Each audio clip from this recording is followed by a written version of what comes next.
Hello, I'm Steve Horgan with USA Field Hockey, Director of Umpiring. We're here today at the Hun School in Princeton, New Jersey for our annual rules briefing. Let's get started. Our presentation today will cover the rules governing field hockey in the United States. Our briefing topics will be new rules at all levels, some points of emphasis for 2019, and then some guidances for umpires and actually coaches. There are a number of new rules associated with the FIH that have already been adopted by USA Field Hockey, and this will be the first season they're associated with the NCAA. All three entities play by the same basic rules of hockey. The first new rule that everyone has been looking to adjust to is 4 15-minute quarters. In between quarters 1 and 2, there'll be a 2-minute break. Halftime will be 10 minutes, and then 2 minutes between quarters 3 and 4. For NCAA play, this is a modification based on the rule book. When a penalty corner is awarded, time is stopped for the time it takes to set up the penalty corner without undue delay. Time will be restarted by the umpires. Once the umpire is satisfied, both teams are ready, and the penalty corner is set up. There will be no time frame. There is no 40-second clock like many have seen at Hockey Pro League, at Pan Am Games, and other events around the world. The one thing to be noted, and this is where the teaching of this process needs to happen in practice, if the inserter inserts the ball before the umpire blows the whistle to start the penalty corner, it will be considered faking or feinting, and the inserter will be required to go beyond the center line. For USA Field Hockey events, the time may vary a bit based on the event, like Festival, Disney, some of the events that USA Field Hockey has. And for the NFHS, they are still playing by a straight 30-minute half, time stoppages as necessary, and there is no stoppage of the clock on a penalty corner. Another new rule is for the NCAA and in USA Field Hockey, teams no longer have the option to play with a field player with goalkeeping privileges. Okay? Teams will either play with a fully kitted goalkeeper or 11 field players, or however many you're allowed on the field based on suspensions. Okay? Any change to these options is treated like a normal substitutions and will take place at the midfield line. Many people have seen an international play where the goalkeeper walks off the end line. There are many other parameters around international play where there are technical staff and others watching this process. To keep it under control here in the United States, since we do not typically have a technical staff on the sideline, we want the goalkeeper coming off and then the player going on. If a penalty corner is awarded, no player puts on a helmet and has any type of goalkeeping privileges, and no additional goalkeeping equipment is allowed to be put on players.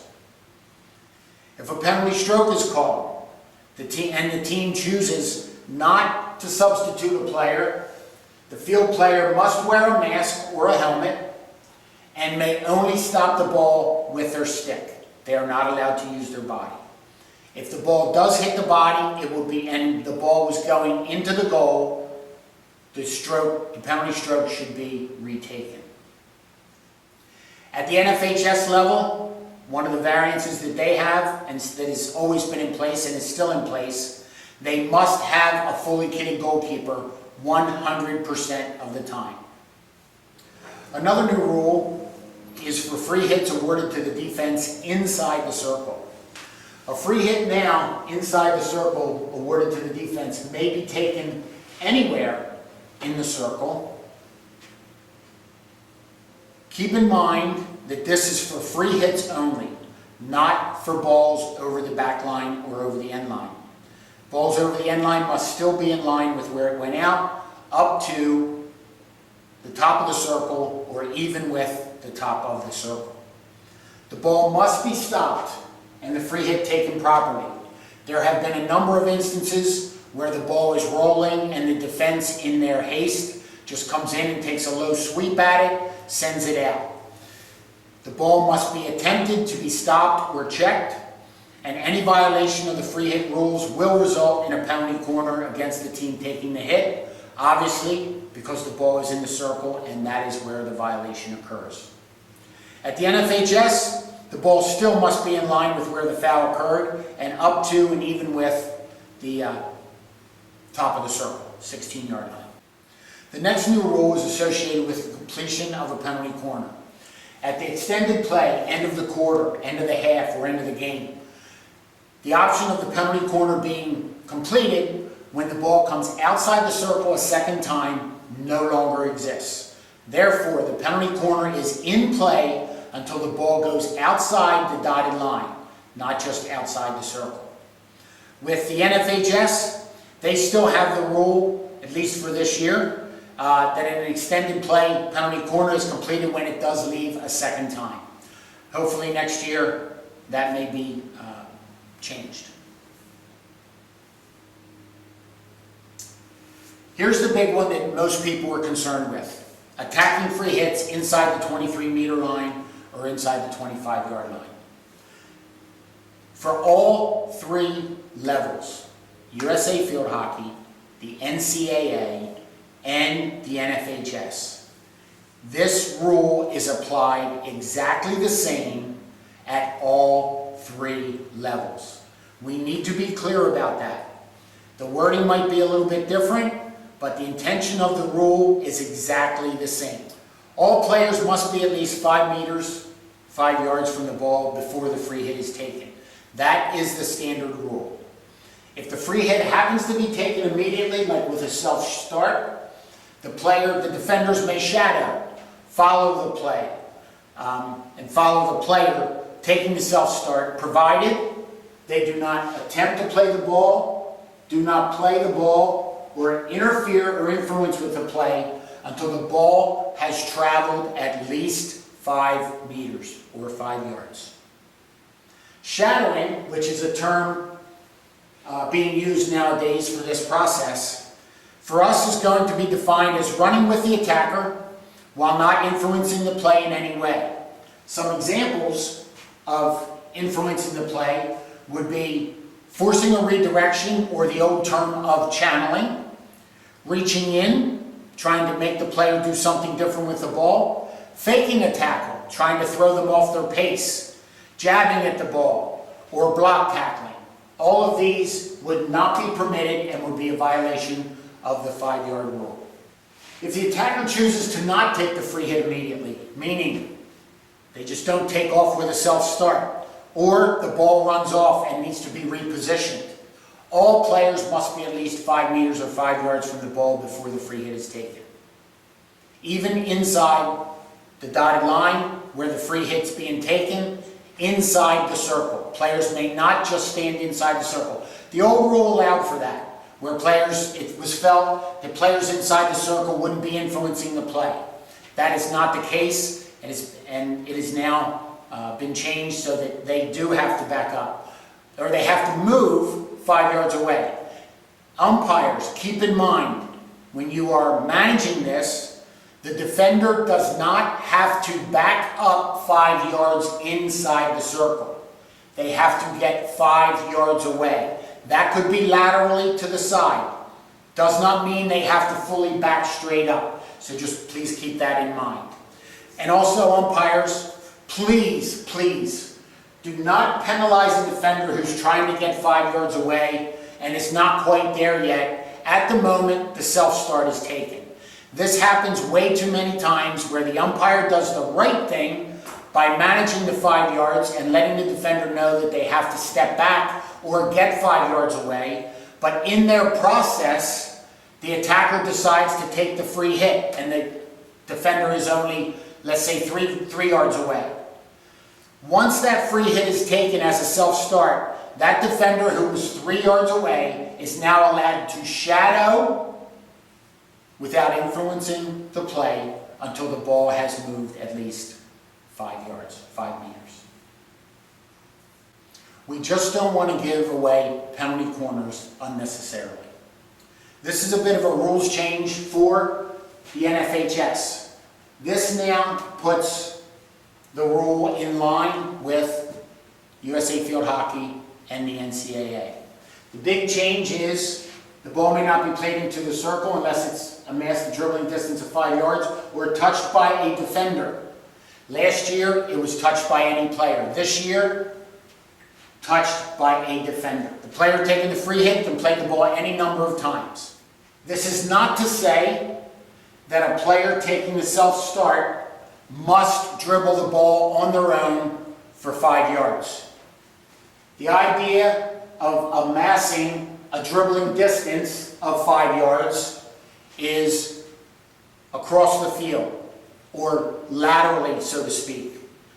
This is not intended to restrict the attack from doing what they normally do.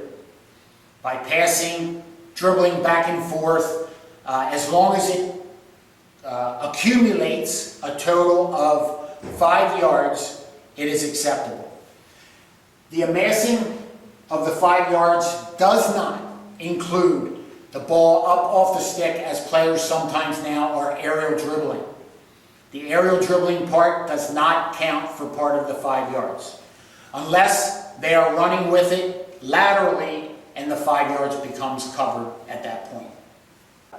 Just to reiterate one of the statements we made earlier, this rule should be applied and managed the same at all levels of the game. It is exactly the same. There is no difference at any level for this rule as it now stands. So let's take a look at a few video examples.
And for our last rule change, we're going to talk about the attack breaking into the circle before the insertion of a penalty corner.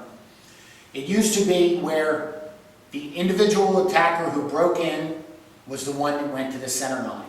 Now, if the attack breaks the line before the ball is played into the circle, the inserter will be the one to go to the center line and can be replaced. Actually must be replaced because the penalty corner wouldn't go off otherwise. Also, if the inserter plays the ball into the circle before the umpire blows the whistle to start the penalty corner, it will be considered a fake. We said that earlier in the presentation. Just want to reiterate it here. The inserter will be required to go beyond the center line and would be replaced. The idea with this is to keep the gamesmanship out of the penalty corner. For the NFHS, the rule remains the same, where the attacking player breaking in, the individual player who does the break must be the one to go beyond the center line until the penalty corner is completed.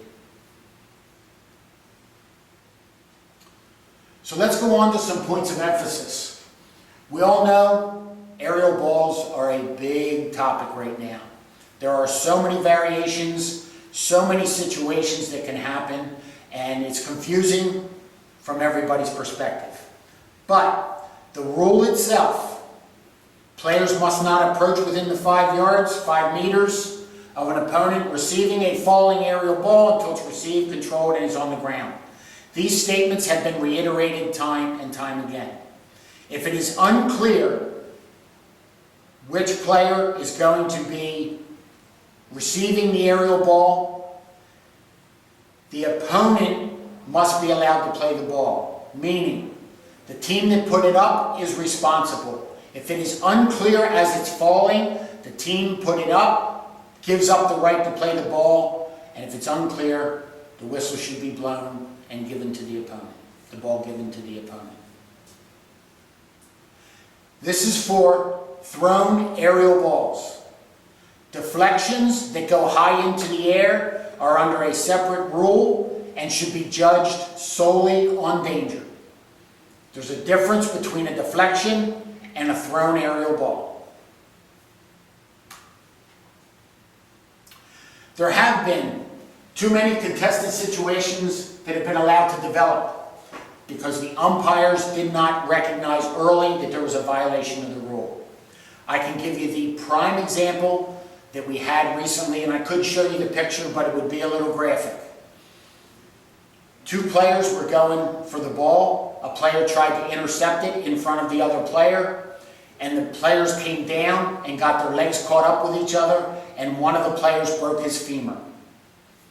Unfortunately, had the umpire blown the whistle 2 to 3 seconds earlier, basically in the last 20 meters of flight of the ball, that situation would never have happened. The opponent has the right to play the ball if he or she can get to in a position to receive and control the ball. If the attacker plays the ball, they must be in a position which could not be occupied by the defender moving into the position. Bottom line to that statement: if the attack has earned the right to use the position because they've gotten behind the defense, they've gotten clear at least 5 yards from the opponents, and they are in a position to receive this aerial ball, they should be given the right to that space. Let's be real about what we're trying to do here. If the attack has worked hard to get open, they deserve the right to be able to play the ball properly. Players are permitted to intercept the ball with a stick over the head. This rule, the aerial ball rules, were written years ago when we were not allowed to play over the head. Now we are. Provided that the player intercepting the ball does not move into the 5-meter area around the aerial falling ball, they are permitted to intercept it. Any danger that might occur from a deflection would be the responsibility of that player. So let's take a look at a few videos that are acceptable and unacceptable.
Here are a few more points of emphasis from the FIH rulebook.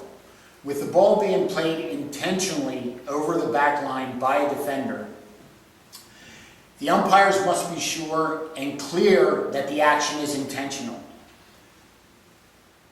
In many cases, umpires have been very lenient with giving a free hit at the 25 or 23 meter line when the actual action of the defender has completely and intentionally sent the ball over the end line.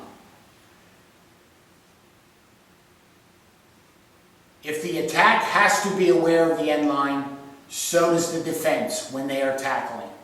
A simple block tackle that may redirect the ball over the end line, that is a simple block tackle, there's really no intent to say they tried to put it over the end line.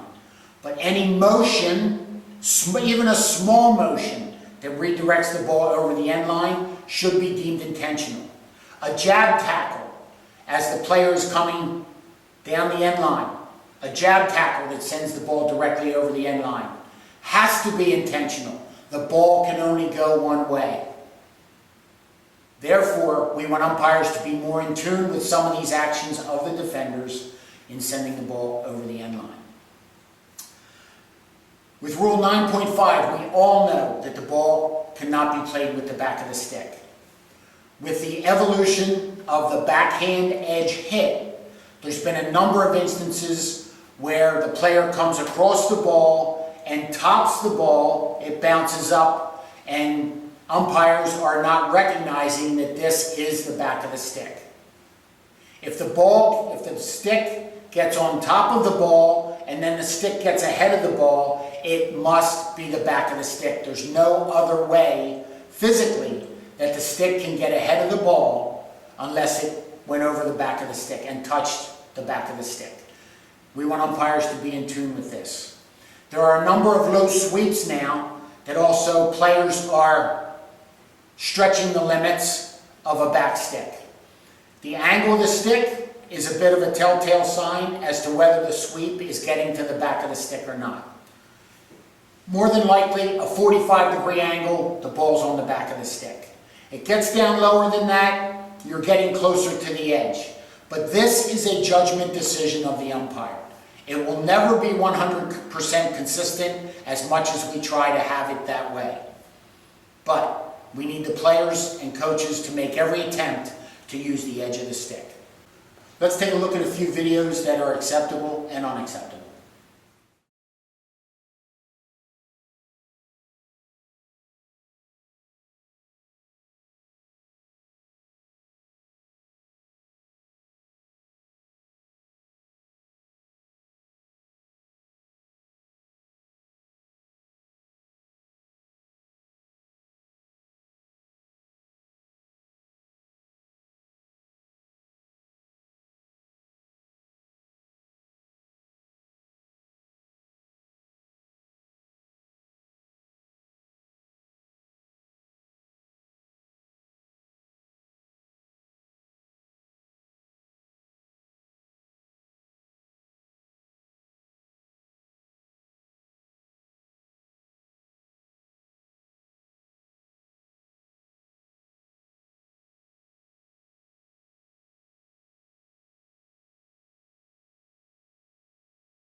Obstruction is another point of emphasis that the FIH is trying to get umpires to penalize properly.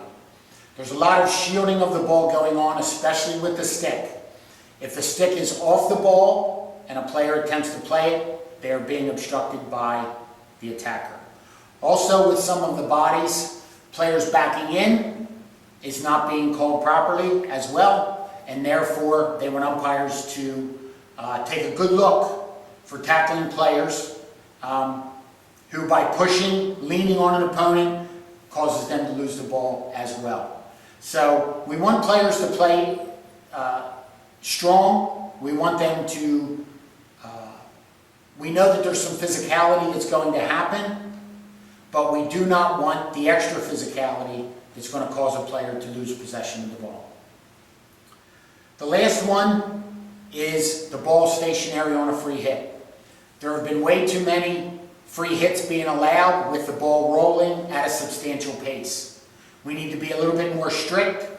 Yes, the ball must be stationary, albeit briefly, and that's nothing more than a player attempting to check the ball, showing that they are attempting to stop it, and then the free hit can go on from there. This happens especially when a self-pass is being attempted. And here are a few points of emphasis from the NFHS.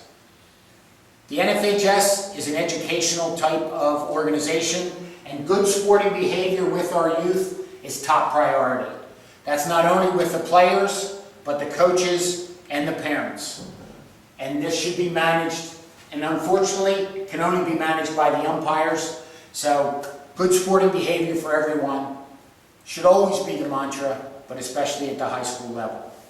The management of the free hits inside the 25-yard line is something that we talked about earlier. It's the same at all levels. These must be managed quickly so that the players understand what is expected from the umpire. Rough and dangerous play is something that is totally unacceptable at any level, but the NFHS wants to emphasize it because we know that they recognize that the game is getting more physical. We want players to challenge for the ball, but we do not want them elbowing, pushing, trying to gain an advantage by some type of physical play. And the aerial balls are a topic at the NFHS as well. With the high school players, many of them throw the ball because they can, not necessarily because they have an intent.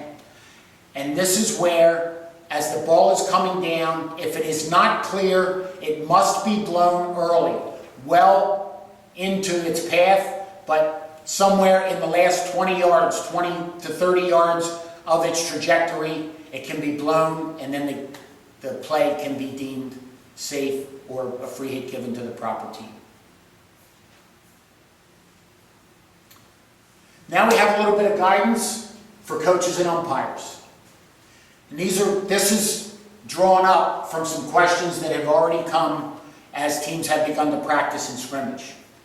With a shootout, if your team has a shootout, the ball must be placed on the 23-meter line in the center opposite the goal. This is not a modification from FIH protocol.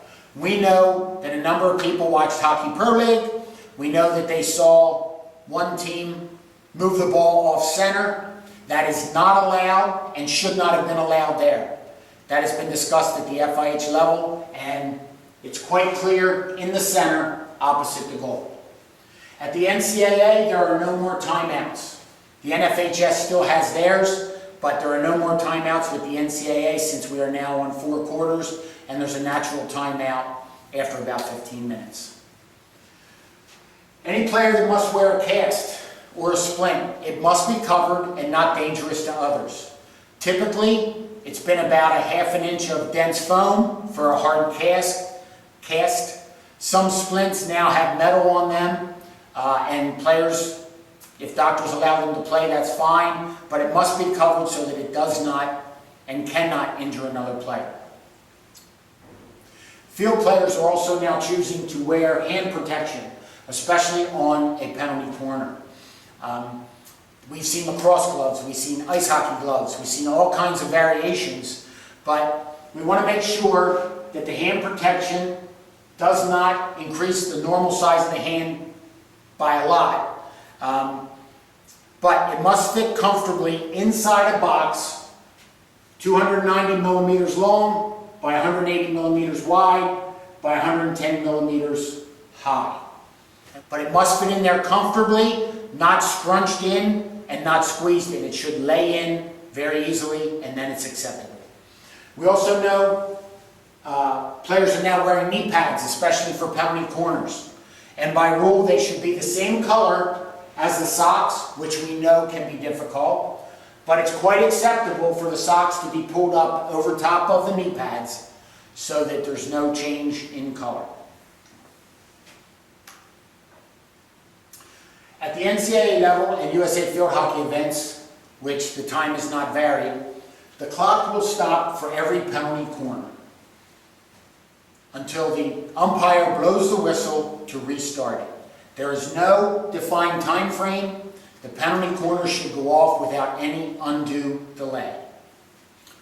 Also, especially at the NCAA, there's a 15-second return to play horn that should be used on the 2-minute countdown between quarters 1 and 2, and the 2-minute countdown between quarters 3 and 4, and also at halftime, not during play. With some of the scrimmages that went on this year, apparently some teams read that document where they blew the horn 15 seconds before the end of play in that quarter. That is not correct. This is during the breaks only. There is no horn to interrupt play while play is going on. And at any time, if the ball hits any discarded equipment, such as a hand protector, knee pads, face masks, if it happens outside the circle, it's a free hit to the opposing team. And if it happens inside the circle, it will be a penalty corner or a penalty stroke if the equipment prevents the ball from going into the goal. I want to thank you so much. Also, we want to thank the Hun School here in Princeton, New Jersey for their help and basically donating the space for us to do this. Have a great season. If you have any questions, please send them via email to umpire@usafieldhockey.com.